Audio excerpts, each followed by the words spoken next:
नमस्कार दोस्तों, स्वागत है आपका हमारे YouTube चैनल पर। दोस्तों, अगर आप हमारे YouTube चैनल पर नए मेहमान दर्शक बनकर आए हैं तो आप हमारे YouTube चैनल को सब्सक्राइब कीजिए, बेल आइकन को प्रेस कीजिए ताकि आने वाली वीडियो का नोटिफिकेशन सबसे पहले आपको मिले और आप इस तरह की वीडियो का भरपूर फ़ायदा हमारे चैनल पर प्रतिदिन उठा सकें। दोस्तों, हम अपने चैनल पर प्रतिदिन ज्ञानवर्धक प्रसंग लेकर हाजिर होते हैं और कोशिश करते हैं कि हमारी वीडियो से निरंतर आपका ज्ञान इसी तरह बढ़ता रहे।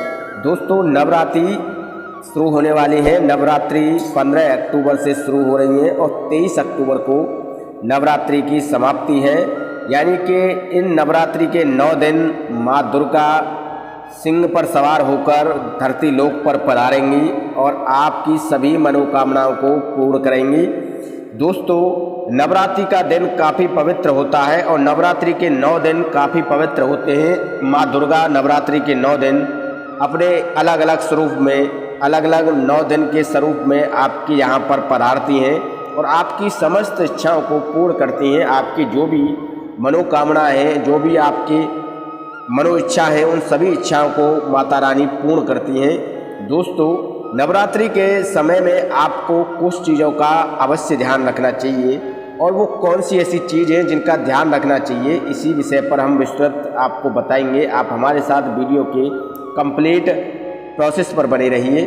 दोस्तों, नवरात्रि के समय आपको इस बात का ध्यान रखना चाहिए कि अपने घर में प्याज, लहसुन, मांस, मदिरा, अंडे का सेवन आपको नहीं करना चाहिए। ऐसा करने से माता रानी रुष्ट हो जाती है और माता रानी के क्रोध का सामना आपको और आपके पूरे परिवार को करना पड़ता है। तो इसलिए नवरात्रि में इन बातों का अवश्य ध्यान रखें। ये बातें सबसे ज़्यादा महत्व रखती हैं क्योंकि माता रानी 9 दिन आपके घर में वास करती हैं। इसलिए प्याज, लहसुन और अंडा और तामसिक भोजन की पूरी तरीके से मनाही है। इस समय पर आप इन सभी चीज़ों का सेवन ना करें। ये सभी चीज़ें माता रानी को कतई पसंद नहीं है।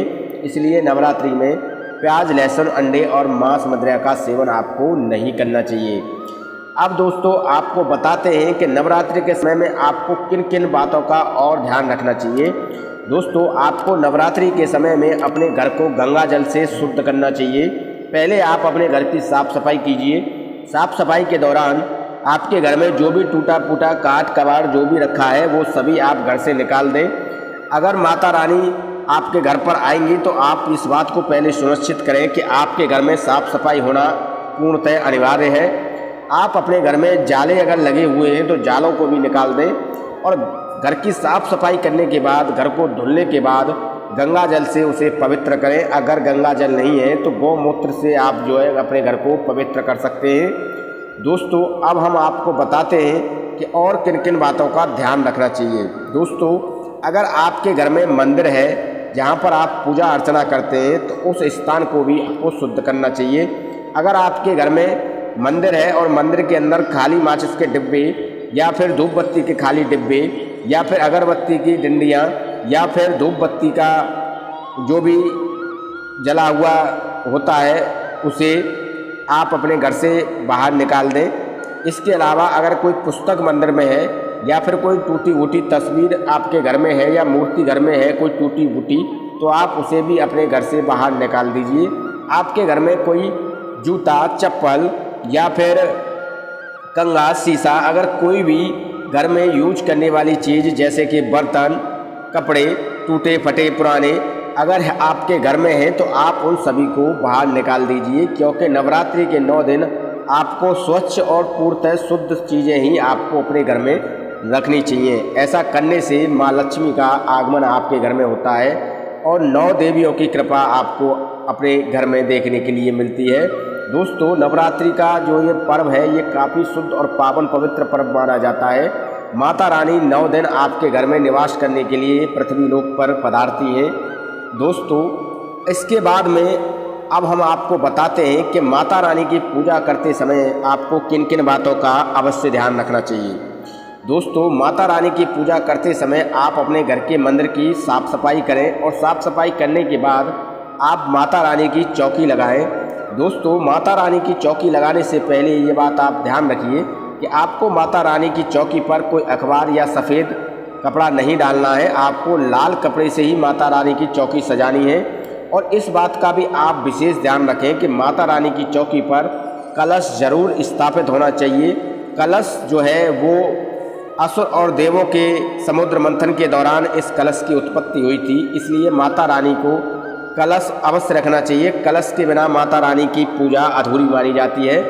दोस्तों, कलश के ऊपर आपको नारियल जरूर रखना चाहिए। नारियल में पानी जरूर होना चाहिए, क्योंकि माता रानी सूखा नारियल कबूल नहीं करती हैं। माता रानी को सूखा नारियल आप ना चढ़ाएं। सूखा नारियल माता रानी को अपमानित करता है, इसलिए माता रानी के लिए आप पानी से भरा हुआ नारियल और शुद्ध नारियल चढ़ाएं, जिसे हम श्रीफल भी कहते हैं।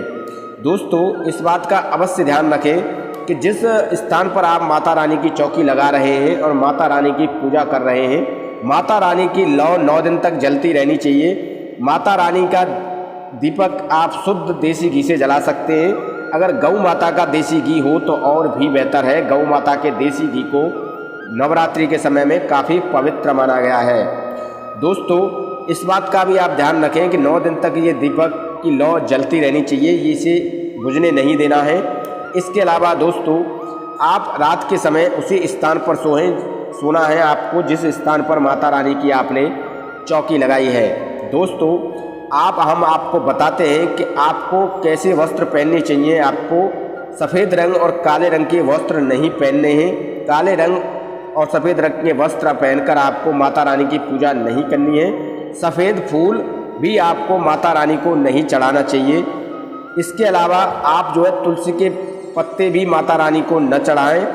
तुलसी के पत्तों से माता रानी का अपमान होता है, इसलिए तुलसी के पत्ते अगर आपको चढ़ाने हैं तो आप भगवान हरि नारायण जी की पूजा में चढ़ा सकते हैं। तुलसी माता रानी को, माता दुर्गा देवी के पूजन में आपको जो है माता रानी की चौकी पर सफ़ेद फूल नहीं चढ़ाने हैं। आपको गुलाब का फूल चढ़ा सकते हैं, कमल का फूल चढ़ा सकते हैं। दोस्तों, इसके अलावा आप जो है भोजन करते हैं तो भोजन में आपको सिर्फ हल्के फल वगैरह ही खाने हैं। और अगर आप कूटू का आटे पकौड़ा खाते हैं या कूटू के आटे बनाया हुआ कोई भी पदार्थ खाते हैं तो आप इस बात को ध्यान रखिए कि कूटू का आटा या समा के चावल अगर आप खाते हैं तो वो पुराने नहीं होने चाहिए, उसमें कीड़े वगैरह नहीं होने चाहिए। अगर आप पुराने कूटू का आटा या समा के चावल खाते हैं तो उसे आप ऐसा समझ लीजिए जैसे कि आप कोई तामसिक भोजन कर रहे हों, क्योंकि उसमें कीड़े वगैरह होते हैं तो वो एक तरह से तामसिक भोजन हो जाता है। और इस तामसिक भोजन की माता रानी के इन पावन पर्व में 9 दिनों के अंदर पूरी तरीके से मनाही होती है। दोस्तों, आप जो है भोजन हल्का ही ग्रहण करें, क्योंकि हल्का भोजन ग्रहण करने से ही माता रानी की असीम कृपा आपको मिलती है। जो लोग भरपेट कर भोजन करते हैं उन्हें माता रानी की कृपा नहीं मिलती है।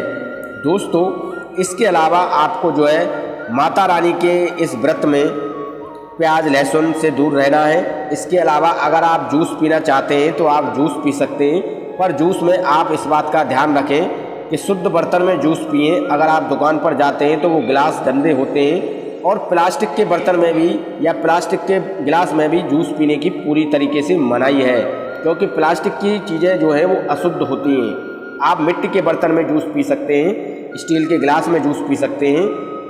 इसके अलावा दोस्तों, आपको जूस में नमक नहीं डालना है, नमक की पूरी तरीके से मनाही होती है। कुछ दुकानदार आपको जो है नमक डालकर दे देते हैं, तो इससे आपका व्रत खंडित हो सकता है।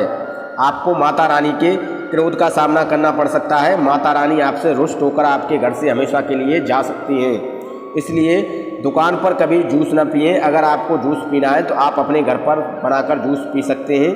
आप व्रत के दौरान चाय भी पी सकते हैं। चाय में आपको नमक नहीं डालना है, शुद्ध चाय आपको पीनी है। इसके अलावा आप जो है ताकत के लिए दूध पी सकते हैं। दूध को जो है काफ़ी पवित्र माना गया है। अगर गाय का दूध हो तो इसे और काफ़ी उत्तम और काफ़ी पवित्र माना गया है।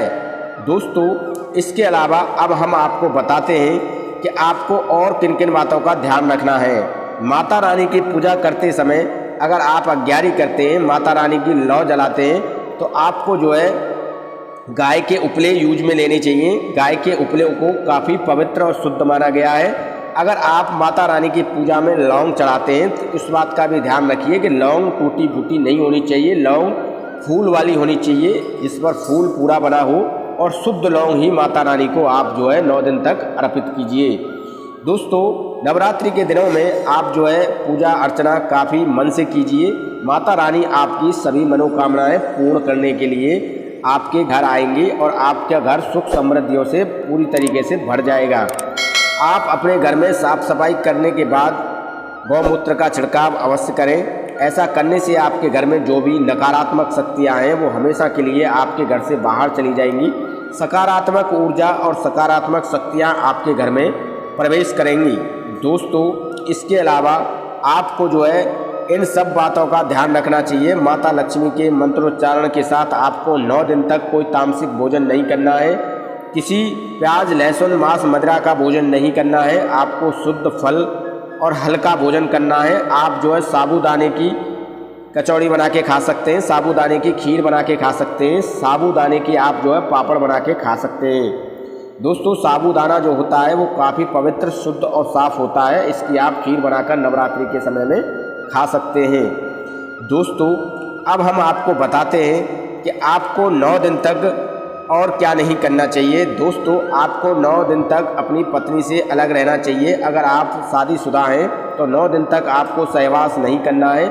9 दिन तक आप कोई गलत कार्य ना करें, इससे माता रानी के क्रोध का आपको सामना करना पड़ सकता है। माता रानी आपसे रुष्ट हो सकती है, माता रानी आपके घर से रुष्ट होकर जा सकती हैं। ऐसा जो है नवरात्रि के दिनों में माना गया है। नवरात्रि के 9 दिन आपको पूरी तरीके से पवित्र रहकर माता रानी की पूजा अर्चना करनी है और पूरे तरीके से 9 दिन आपको माता रानी की भक्ति में लीन रहना है। दोस्तों इसके अलावा आपको 9 दिन और क्या क्या करना है वो भी हम आपको बताते हैं। एक और महत्वपूर्ण बात हम आपको इस वीडियो में बताने जा रहे हैं। 9 दिन तक माता रानी के इस पावन पर्व में आपको जो है भजन कीर्तन भी अपने घर में कराते रहना है। और इस दौरान महिलाएं अपने हाथ से कभी नारियल ना तोड़ें। महिलाओं के लिए, माता बहनों के लिए नारियल फोड़ना गलत बताया गया है। वेद पुराण शास्त्रों में नारियल फोड़ना बहुत ही अशुभ बताया गया है माता बहनों के लिए। इसलिए जो है कभी भी माता बहनों को नारियल नहीं फोड़ना चाहिए।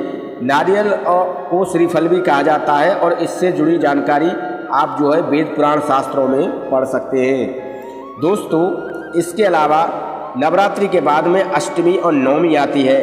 अष्टमी और नवमी के दिन कन्या पूजन होता है। दोस्तों हम आपको बताने जा रहे हैं कि कन्या पूजन आपको कैसे करना है और कन्या पूजन के दौरान जो भोजन आप कन्याओं को कराएंगे उस भोजन में क्या क्या होना चाहिए। दोस्तों अष्टमी और नवमी को आप जो है कन्याओं को अपने घर बुला सकते हैं और उनके पैर धोइए, उनको कुमकुम टीका वगैरह लगाइए और इसके बाद उन्हें एक लाल चुनरी उड़ाइए। लाल चुनरी उड़ाने के बाद उन्हें आप भोजन कराइए। भोजन में आप एक लौंग रख सकते हैं। लौंग फूल वाली होनी चाहिए, टूटी बूटी नहीं होनी चाहिए। भोजन में आप पूड़ी, चना, हलवा, सब्जी रख सकते हैं। आप पनीर की सब्ज़ी रख सकते हैं, कोई दिक्कत नहीं है, पर प्याज लहसुन की सब्ज़ी नहीं होनी चाहिए। प्याज लहसुन की सब्ज़ी की पूरी तरीके से नवरात्रि के समय में मनाही होती है। दोस्तों इसके अलावा आप जो है कन्या पूजन के दौरान कन्याओं को भोजन कराने के दौरान अगर उन्हें कोई दान दक्षिणा देते हैं तो आप उन्हें रुपए पैसे दे सकते हैं। 10 रुपये, 20 रुपये, 50 रुपये, जितनी आपकी श्रद्धा हो। कोई गिफ्ट भी दे सकते हैं, पर आप उन्हें कुरकुरे और चिप्स वगैरह ना दें, क्योंकि कुरकुरे और चिप्स वगैरह जो होते हैं वो भी जो है प्याज लहसुन से निर्मित होते हैं और बने हुए होते हैं। इसलिए कुरकुरे और चिप्स को देने की भी मनाही होती है। दोस्तों कुछ लोग बाहर से दूध जलेबी ले आते हैं, दही जलेबी ले आते हैं कन्या पूजन के लिए, कन्याओं को खिलाने के लिए, तो आप जो है ऐसा ना करें। बाज़ार का जो आइटम होता है, बाज़ार का जो भोजन होता है वो शुद्ध नहीं होता है, पूरी तरीके से शुद्ध नहीं होता है। इसलिए आप ये कोशिश करें कि आप अपने घर पर ही बने हुए भोजन का निर्माण करें और इस भोजन को ही आप कन्या पूजन में और कन्याओं को खिलाएं। दोस्तों कन्याओं को भोजन कराना काफ़ी अत्यंत और शुभ माना गया है। नवरात्रि के दौरान अष्टमी और नवमी के दिन कन्याओं को भोजन आपको अवश्य कराना चाहिए। ऐसा कराने से आपके घर में सुख समृद्धि आती है और माता रानी आपके ऊपर काफ़ी खुश और प्रसन्न रहती हैं और मनवांछित फल आपको माता रानी देती हैं। दोस्तों कन्याओं को विदा करने से पहले उनके पैर अवश्य छूने चाहिए और अपनी सभी मनोकामनाओं को उनसे मांगना चाहिए। ऐसा करने से माता रानी आपकी सभी मनोकामनाओं को पूर्ण करती हैं और माता रानी की जो है असीम कृपा आपको मिलती है। दोस्तों एक बात हम आपको और बताने जा रहे हैं, अगर आप माता रानी की 9 दिन पूजा करते हैं तो माता रानी की पूजा में आपको कौड़ियाँ अवश्य लेनी चाहिए। 4 कौड़ी ले सकते हैं, 8 कौड़ी ले सकते हैं और इन कौड़ियों की पूजा आपको अवश्य करनी चाहिए। इसके अलावा जिस स्थान पर आप अपना धन रखते हो, तिजोरी, अलमारी, जिस जगह पर आप अपना धन रखते हो उस जगह की भी नियमित रूप से साफ़ सफाई होनी चाहिए। और इन कौड़ियों को आप एक लाल कपड़े में बांधकर या पीले कपड़े में बांधकर और अपने धन वाले स्थान पर रख सकते हैं। ऐसा करने से आपके तिजोरी में, आपके घर में, आपके जहाँ भी आप धन रखते हैं उस जगह पर कोई जो है आपके जीवन में धन की कमी नहीं आएगी।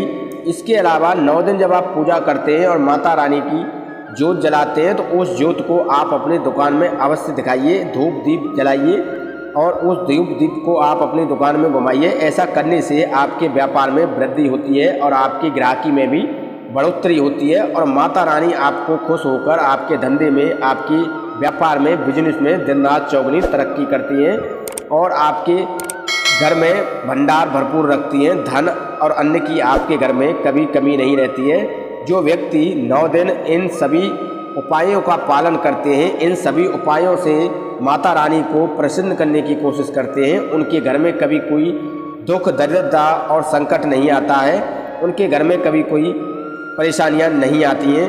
दोस्तों इसके अलावा नवमी के बाद में आप अपना व्रत खोल सकते हैं और व्रत खोलने के बाद आप जो भी आपने पूजा पाठ की है, जो भी हवन वगैरह आपने 9 दिन किया है, उसे आप किसी पवित्र गंगा नदी में या जमुना नदी में उसे प्रवाहित कर दीजिए, उसे किसी गंदे स्थान पर ना फेंकें। ऐसा करने से माता रानी का अपमान होता है और माता रानी रुष्ट होती हैं।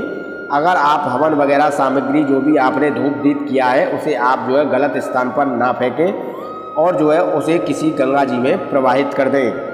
दोस्तों ये सभी उपाय आपको 9 दिन तक करने हैं। अगर आप माता रानी को खुश करना चाहते हैं, 9 दिन व्रत का पालन करना चाहते हैं तो ये सभी चीज़ें आपको अनिवार्य रूप से करनी है। ऐसा करने से माता रानी की असीम कृपा आपको मिलती है। आपके घर में जो भी बिगड़े कार्य हैं वो सभी पूरे होते हैं। जो दुर्भाग्य आपके पीछे पड़ा हुआ है वो सौभाग्य में बदल जाता है, क्योंकि माता रानी 9 दिन स्थायी रूप से सिंह पर सवार होकर इस पृथ्वी लोक पर नवरात्रि के समय में पधारती हैं और हम सभी के घरों में भी माता रानी पूर्ण रूप से 9 दिन निवास करती हैं। इसलिए माता रानी के 9 दिन काफ़ी शुभ माने गए हैं और ऐसा माना गया है जो व्यक्ति इन 9 दिन माता रानी को खुश रखता है और माता रानी को मनाने की कोशिश करता है और पूर्ण रूप से पूजा पाठ आराधना करता है और हर माता रानी की हर बात को पूरी तरीके से मानता है, वो उस व्यक्ति के जीवन में कभी कोई दुख संकट नहीं आता है, उस व्यक्ति के जीवन में कभी कोई दुख और दरिद्रता नहीं आती है। दोस्तों अगर आपकी शादी नहीं हुई है तो जल्द ही विवाह के योग बनेंगे। माता रानी जल्द ही आपके घर में लक्ष्मी के रूप में आपकी झोली भर देंगी। तो दोस्तों जिस घर में संतान का सुख नहीं है उस घर में संतान की प्राप्ति होगी। इसलिए आपको माता रानी की 9 दिन पूजा अवश्य करनी चाहिए। माता रानी आपके 9 दिन सभी मनोकामनाओं को पूर्ण करने के लिए आपके घर में पधारती हैं। दोस्तों नवरात्रि के 9 दिन आप दान कर सकते हैं। आप गुड़ का दान कर सकते हैं, आप घी का दान कर सकते हैं, दूध का भी दान कर सकते हैं। आप इस बात का ध्यान रखिए कि अगर कोई कन्या या कोई माता बहना आपके घर पर नवरात्रि के समय में आती हैं तो हो सकता है वो कोई माता का स्वरूप बनकर आई हों, तो आप उन्हें कभी भी अपने घर से न भगाएं, उन्हें दान दें, उन्हें भोजन कराएं और उनकी मदद करें जिस प्रकार से हो, चाहे वो किसी भी रूप में आए हों, क्योंकि वो हो सकता है कोई माता रानी का स्वरूप बनकर आए हों। तो दोस्तों ये 9 दिन माता रानी के काफ़ी शुभ और पवित्र बताए गए हैं। इन 9 दिन का आप काफ़ी भली भांति सभी तरीके से पालन कीजिए, माता रानी को प्रसन्न कीजिए। ऐसा करने से आपके घर में सुख समृद्धि आएगी। दोस्तों ये थी नवरात्रि के 9 दिन व्रत को संपूर्ण करने की और घर की साफ़ सफाई करने की और मंदिर की जो भी बातें हमने आपको इस वीडियो में बताई हैं ये काफ़ी महत्वपूर्ण है और इन सभी बातों का अनुसरण करते हुए आपको माता रानी को प्रसन्न करना है। जो व्यक्ति इन सभी बातों पर अमल करते हैं, माता रानी को प्रसन्न करने की कोशिश करते हैं, उनके जीवन में कभी कोई संकट नहीं आता है, कभी कोई दुख उनके जीवन में नहीं आता है, उनके जीवन में हमेशा सुख समृद्धि बनी रहती है। दोस्तों हम उम्मीद करते हैं जो जानकारी हमने आपको वीडियो में दी है वो सही है और आप इस जानकारी से ढेरों लाभ उठाएंगे। वीडियो अच्छा लगा हो तो एक लाइक कीजिए, चैनल को सब्सक्राइब कीजिए। धन्यवाद, नमस्कार।